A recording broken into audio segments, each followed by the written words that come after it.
السلام عليكم ورحمة الله وبركاته. النهاردة معانا جهاز واي 9 برايم 2019. عاوز يركب شاشة.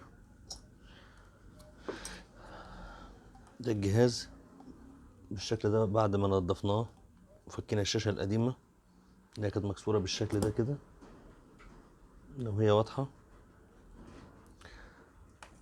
تمام. هنبتدي على بركة الله. هنركب بوردة الجهاز.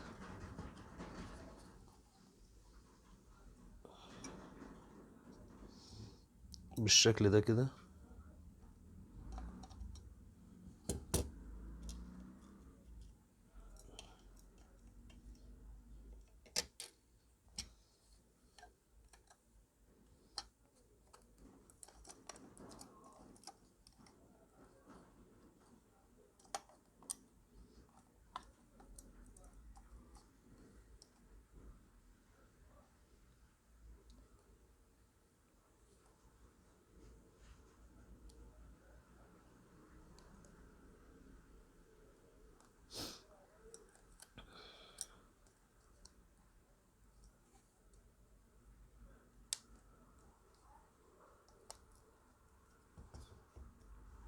تمام.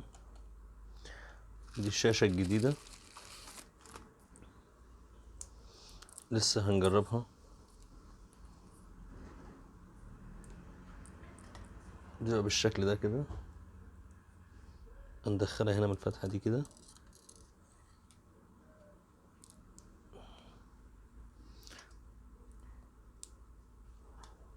وطبعا قبل ما بنركب بنشوفها الاول مطبعه ولا لا.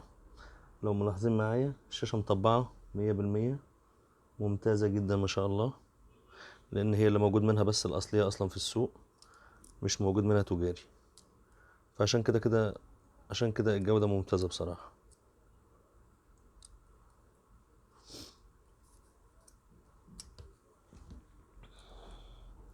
هنجيب بطاريتنا نشوف.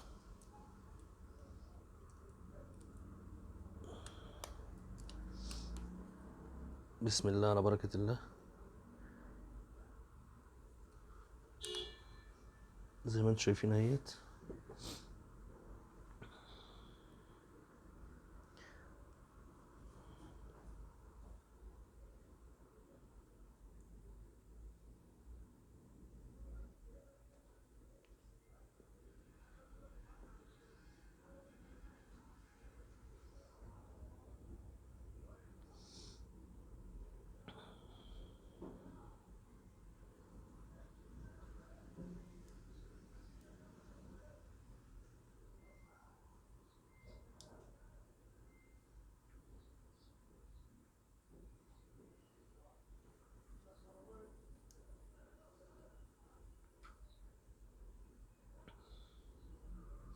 البطاريه هتفصل، فاحنا هنوصله بالشاحن. البطاريه فرغت.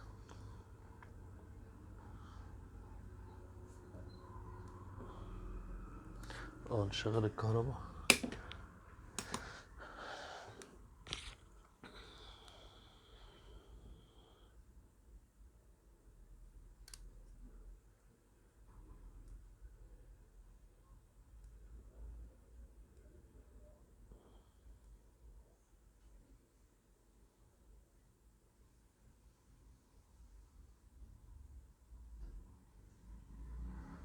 هو البطاريه صفر.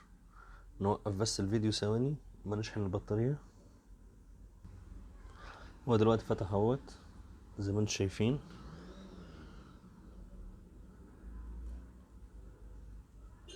نجرب ونشوف. الامور كلها تمام. الجهاز شغال مفيش اي مشكلة. تمام.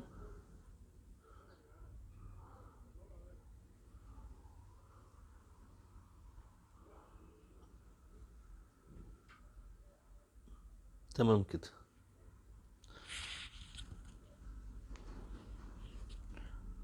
نشيل البطارية ونظبط الكابلات والشاشة.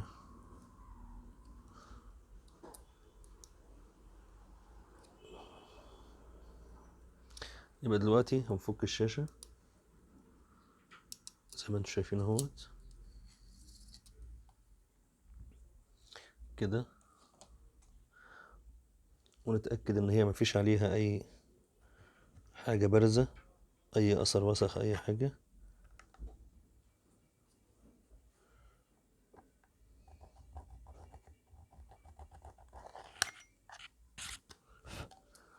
كلها متنضفة وسليمة. دلوقتي بس باقي ان احنا هنركب، لو انتوا شايفينها، مش عارف شايفينها من عندكم ولا لا، بس لو حطيناها هنا، دي بتاعت السماعة اللي هي بتبقى فوق، الحديدة اللي هي بتحمي السماعة وعشان ما يدخلش تراب ولا اي وسخ. لو ملاحظينها كده دلوقتي، دي لان في الغالب بتتنسي او بتقع. بعد كده هنجيب المادة بتاعتنا السانشاين، من وجهة نظري هي من افضل المواد في اللزق بصراحة. وهنبتدي زي ما انتم شايفين كده،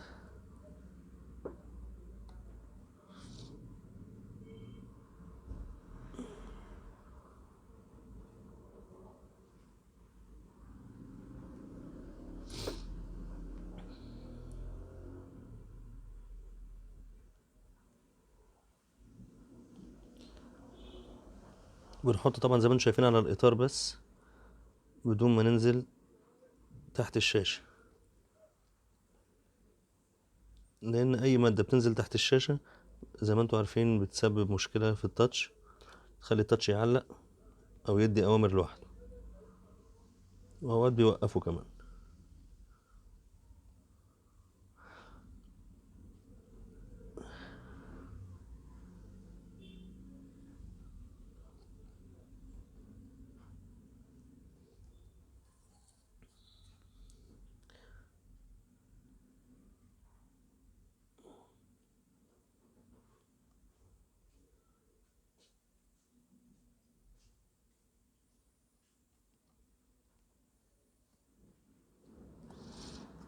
زي ما انتم شفتوا كده،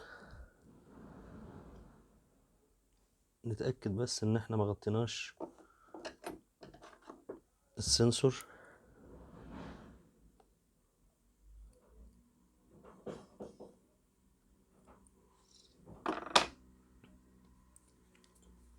تمام.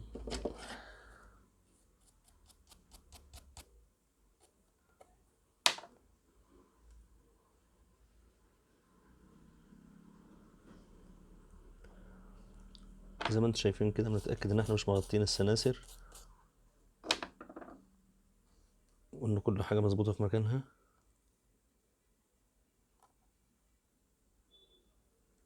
نرجع نحط دي بعد ما وقعت، اللي هي الحديدة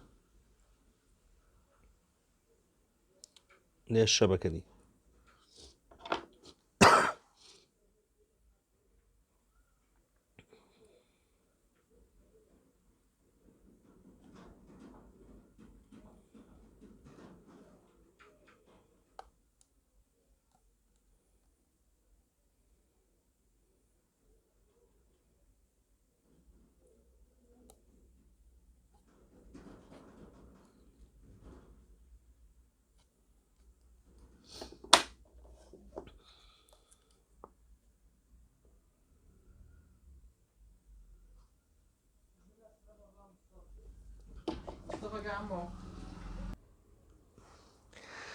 بس يا جماعة زي كده حطينا اللزق بتاعنا.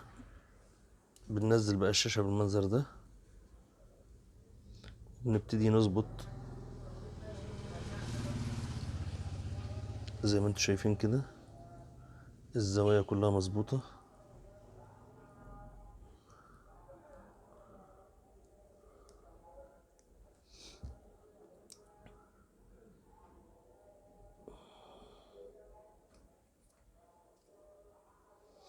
ومبدئيا انا هلزقها بس باستك،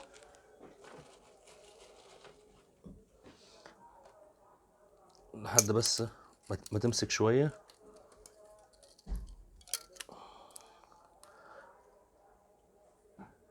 وبعد كده هركب البطارية وهنركب نركب السماعة ونغطي على البوردة والأمور اللي انتوا فاهمينها دي.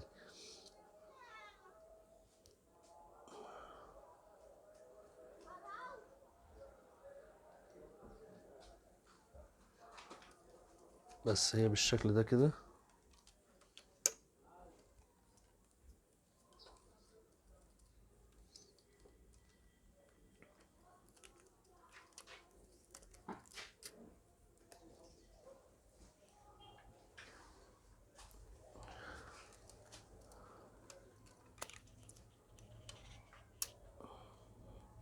بس واتقفل بالمنظر ده كده.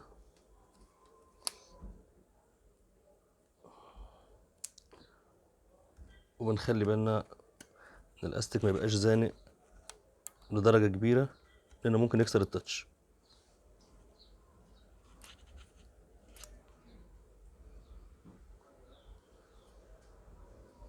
كده التركيب ان شاء الله طالع بالشكل ده لو انتوا شفتوه من على الزوايا.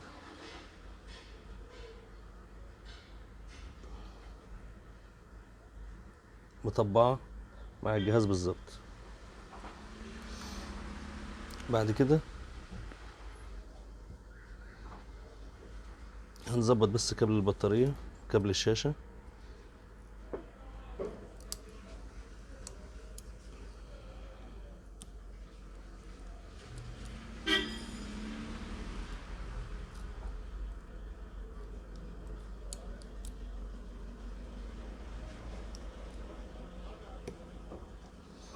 بالشكل ده كده.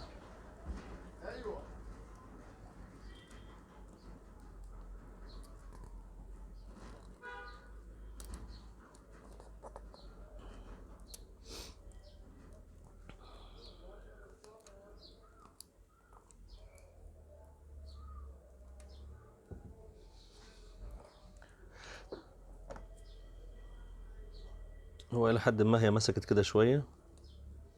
اختصارا بس للوقت نفك الاستيك اللي بالطول لحد ما نركب البوردة.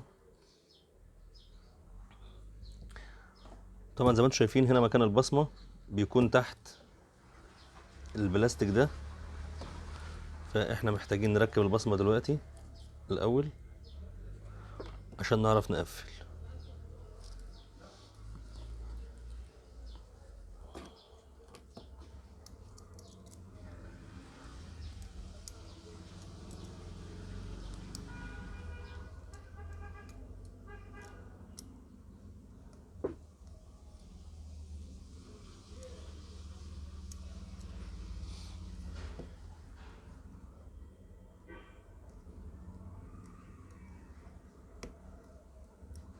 البصمة ركبت بالشكل ده كده تمام. وهنركب السماعة السبيكر بالشكل ده كده ونقفل عليه بالبلاستيك ونتأكد ان الكاركت بتاع الشبكة راكب، السلك بتاع الشبكة قبل ما نقفل.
نتأكد بس ان المسامير كلها في اماكنها الصحيحة يا جماعة. لان لو مسمار في مكان مش بتاعه زي اللي أنا بركبه حالا ده ممكن يكسر الشاشة، بيوصل لحد الشاشة بيكسرها.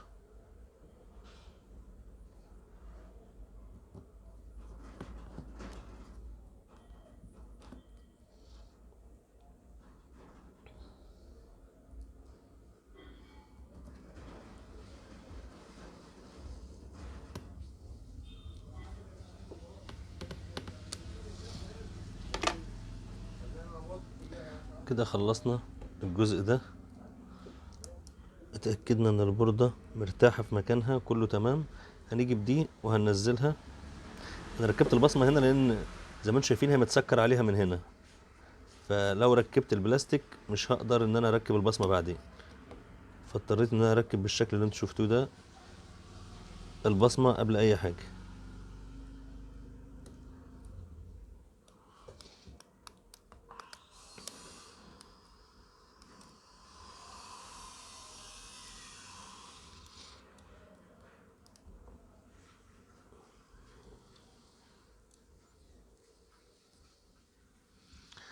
هنبتدي بقى هنا نركب في المسامير.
انا فكيتها تاني لان انا حسيت ان المسامير مش مرتاحة تمام، ان في حاجة مش مظبوطة.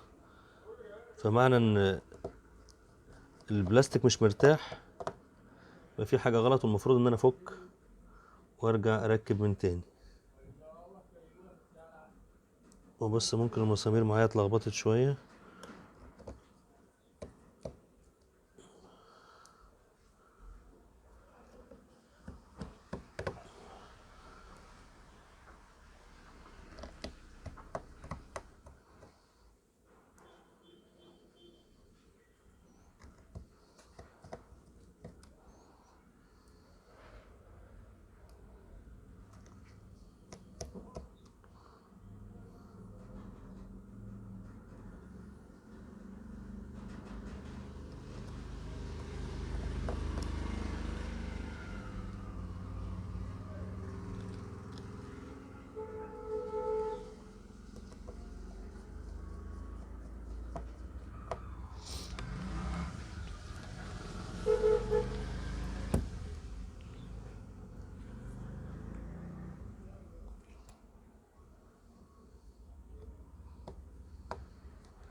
بس زي ما انتم شايفين كده يا جماعة ركبناهم، فاضل بس نركب البطارية.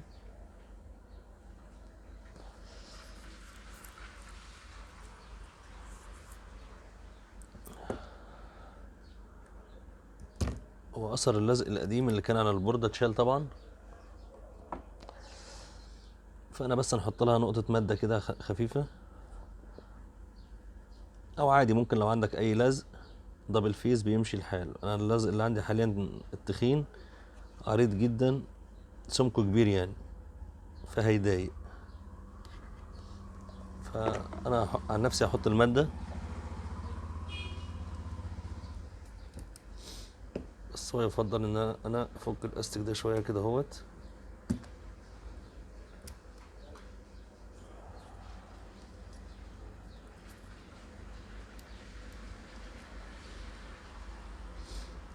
الصورة اللي حطيتها بالعكس.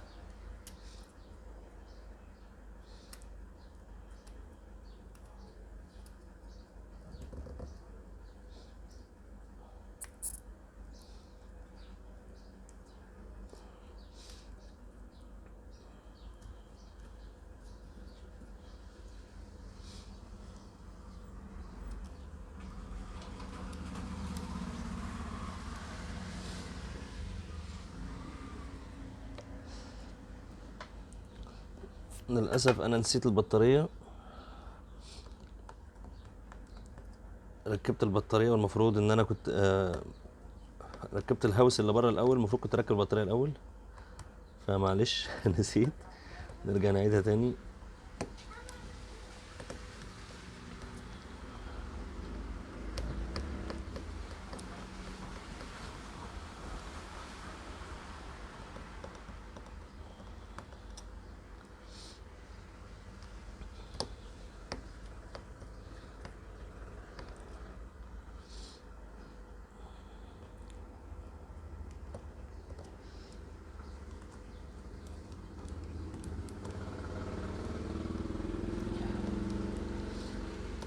هو لحد كده احنا يعتبر خلصنا. عايز تكمل الفيديو وتشوف واحنا بنركب الظهر مفيش مشكلة، حابب تخرج دلوقتي مفيش أي مشكلة، انت كده خلصت تركيب الشاشة. والظهر طبعا زي ما انتوا عارفين ان هو سهل. حابب تشوف برضو اللمسات بتاعته، اتفضل كمل معانا الفيديو شوفه للآخر.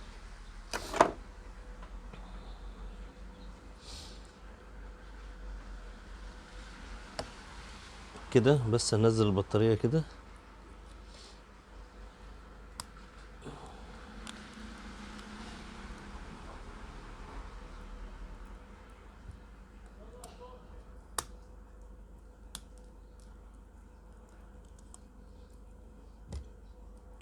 بس مادام رفعناها خلينا نأكد على الكاميرات، لأن الكاميرات بتتحرك من مكانها، فبتحتاج كل شوية تنزلها.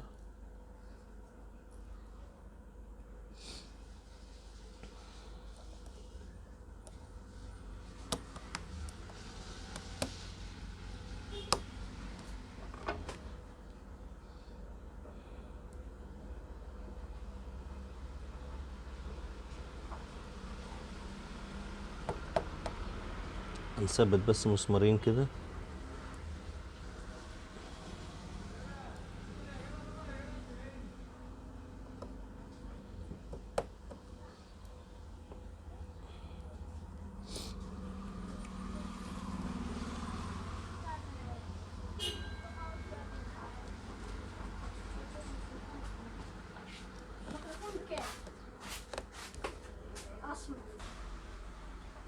كده خلصنا، قفلنا المسامير، ظبطنا كل حاجة كده. بس كل اللي احنا هنعمله دلوقتي ان احنا هنقفل الظهر.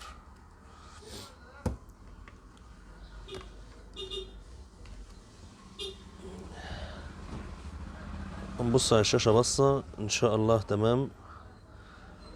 التركيب كويس ممتاز جدا.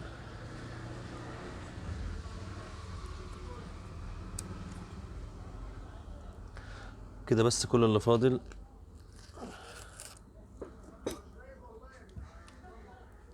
ان احنا هنلزق الظهر.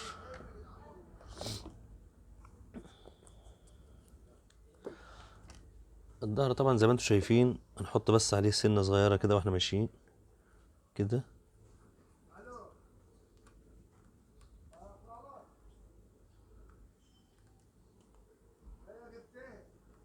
كده بالشكل اللي انتوا شايفينه ده.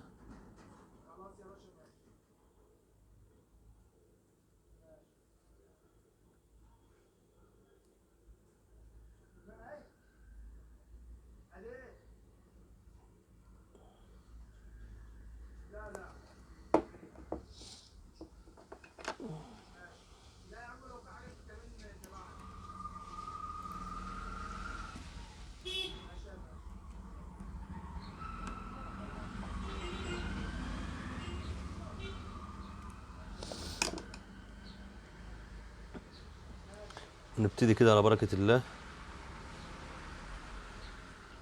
نقفل الظهر.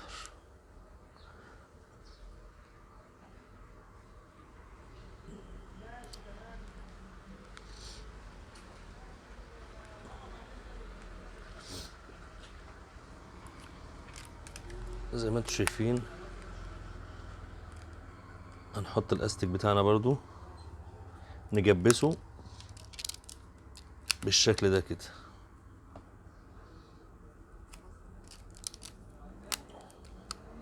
طبعا لازم نتاكد ان مفيش اي فروقات، يعني انك تبص من الناحيتين مفيش فروقات، ان هو راكب مظبوط.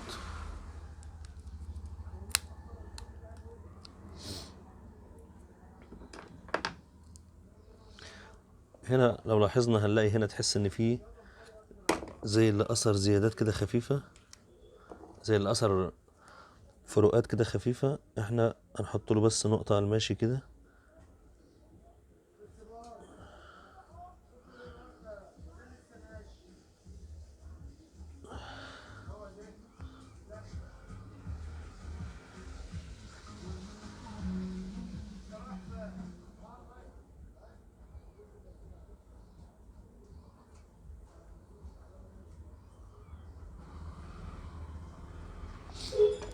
بالشكل ده. وبعدين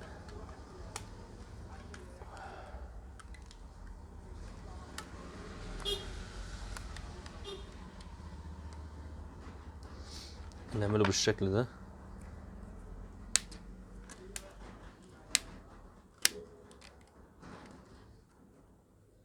بالشكل ده.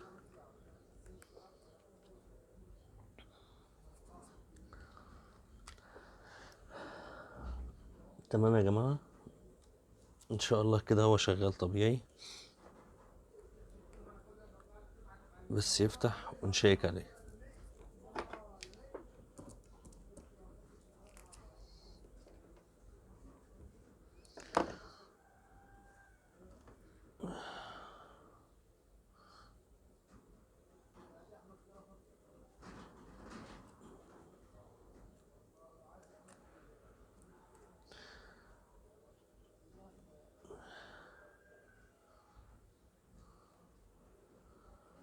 كده زي ما انتم ملاحظين